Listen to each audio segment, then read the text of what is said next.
Welcome once again to the Dr. Sky Experience, proudly here on Talk Radio 77 WABC. We like to call the radio station the crown jewel of radio, the iconic 77 Talk Radio WABC.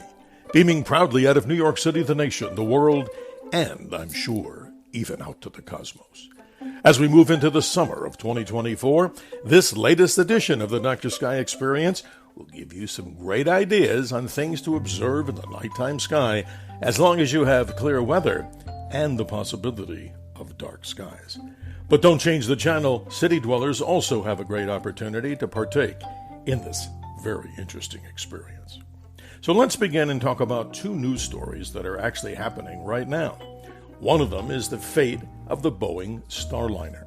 As we all know by now, the Starliner successfully, after a few maneuvering issues, docked with the International Space Station. And we do know now that the two astronauts on board have been working out some issues with the thrusters, some helium leaks and other things that are happening on board the spacecraft. They were originally scheduled to return by the 26th of June, but that return has been postponed indefinitely. Much more on that later. But interestingly enough, when they do return, these two astronauts will be making the first attempt for a manned U.S. spacecraft to actually land on land. And that's slated for somewhere in the desert Southwest. More likely, White Sands, New Mexico. Will keep you posted. But also something interesting in the news, and I take a little bit of exception to how it's been reported. In legacy media, we're hearing a story about a star that may go nova and be really bright in the heavens. Well, the Dr. Sky Experience challenges those particular words by telling you nothing but the truth. The story is about a star called T, the letter T, Coronae Borealis. Coronae Borealis is an easy-to-see constellation in darker skies as we move, of course, into the deep part of summer. It's identified as a northern crown in the heavens. Now, the star T Coronae Borealis is never bright, at least to the naked eye. But in 1866, an astronomer named John Birmingham actually discovered a star that he identified and later called the Blaze Star. What's the story? There's a red supergiant surrounded by a small white dwarf star. Now, a white dwarf star has compact material almost on the amazing, crazy side if we go into this. A spoonful of material off a white dwarf may weigh more than a giant apartment building or even that of an aircraft carrier. Hard to believe, but that's in quantum physics. The backstory on the Blaze Star is that every so often, as it happened in 1866, the star flares up. It also happened in 1946. Why and how?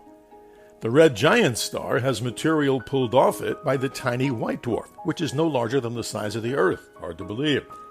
And when all that material hits this little dwarf star, it literally blazes up through a dynamic infusion. But the real truth of this is, this particular star, if indeed it happens, astronomers are waiting for another resurgence of the Blaze Star. That's supposed to happen sometime, maybe during this particular summer, July or August. What can you see? Well, a pair of binoculars would probably be needed for city dwellers, and even those out in dark locations. The Blaze Star may not get any brighter than the North Star. And if you're familiar with astronomy or not, the North Star, marking the North Celestial Pole, is really not the brightest star in the heavens at all. So truth in advertising, of course, we tell you nothing but the truth here. Why do I go through such detail on this? Because it's important to people to know that it's not going to be a star blazing as bright as the full moon or something to be seen in daylight. But it's still quite interesting. It's called a recurrent nova. And that, of course, gives the historical side and story to T Coronae Borealis, the Blaze Star. Now, if you want to learn more about it, simply go to this website, theskylive.com, like THE, skylive.com, and you can learn more about this particular star, more from the visual side of astronomy. But here in this Dr. Sky update, we bring you something even more fascinating that even city dwellers can say.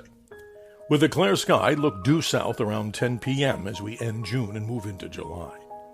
The beautiful zodiac constellation of Scorpius will be easy to see with the naked eye. It's a red supergiant star. Now, if we compare the size of Antares, which, by the way, the name translates as rival of Mars because of its reddish-orange color, but Mars is so tiny some 4,000 plus miles in diameter compared to the star I'm about to talk about. The sun, as we know, is about 865,000 miles across. If you were to round it off to 1,000,000 miles, you'd be wrong, but for this example, the star Antares is 600 million miles in diameter. Why? It's an older star. Maybe one day will go and collapse and turn into a supernova. But it's some 550 light years away. So how about this illustration? When you're looking at that particular star with the naked eye, or maybe in a pair of binoculars, just know that the light left 550 or so years ago. That means the light left from Antares that you see tonight in the year 1475.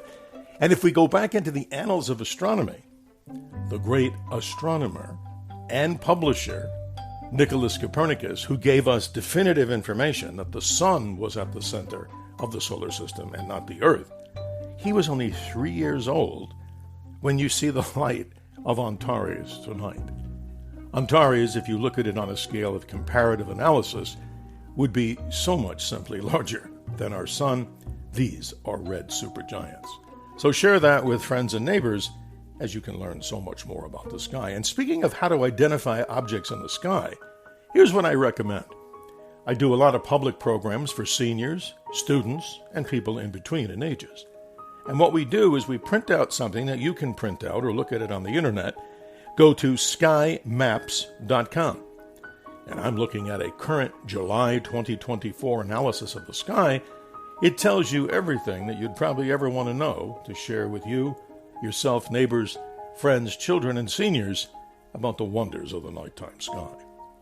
That is so much of the information that we have right now for some things to talk about, observe, and actually see in the sky. And by the way, if your journeys take you west, come to some Dr. Sky favorites if you're looking for great food. Now, how about New York Best of the West Pizza? We make it Raphael's Pizza, 2 locations in Glendale, Arizona. Raphael Pizza and Wings will not disappoint you, especially if you're traveling from the great area in which WABC is primarily located in the New York metro area. But for all of you listening around the nation and the world, come to Glendale. A Dr. Sky favorite is Raphael's Pizza and Wings, 2 locations in Glendale, Arizona. And also, if you're looking for award-winning Chinese food, make it Yao's Chinese Restaurant, located in Gilbert, Arizona. This award-winning restaurant has some very tantalizing dishes that I'm sure you'll ensure that you'll like. Always remember to keep your eyes to the skies, as I'm your navigator on the highway to the heavens, and proud to be here on Talk Radio 77 WABC with the Dr. Sky Experience. You have a question or comment? My email is simply drskyshow, drskyshow @gmail.com. And many thanks to owner and operator John Katzimatidis and family for having me every Sunday on his show that goes worldwide with great guests and influencers from so many realms. That is every Sunday morning on Cats, the Cats Roundtable. And joining Frank Romano. Frank Morano, the great broadcaster at WABC, as we talk with him every other Wednesday at 1 a.m. as we transform his radio show, with his permission, from the other side of midnight to cosmic conversations with me, Dr. Sky. Clear skies, good health, and enjoy the beauty of the summer, as if you can get out, hopefully on vacations, to clear and darker skies. I'm your navigator on the highway to the heavens with the Dr. Sky Experience here on Talk Radio 77 WABC.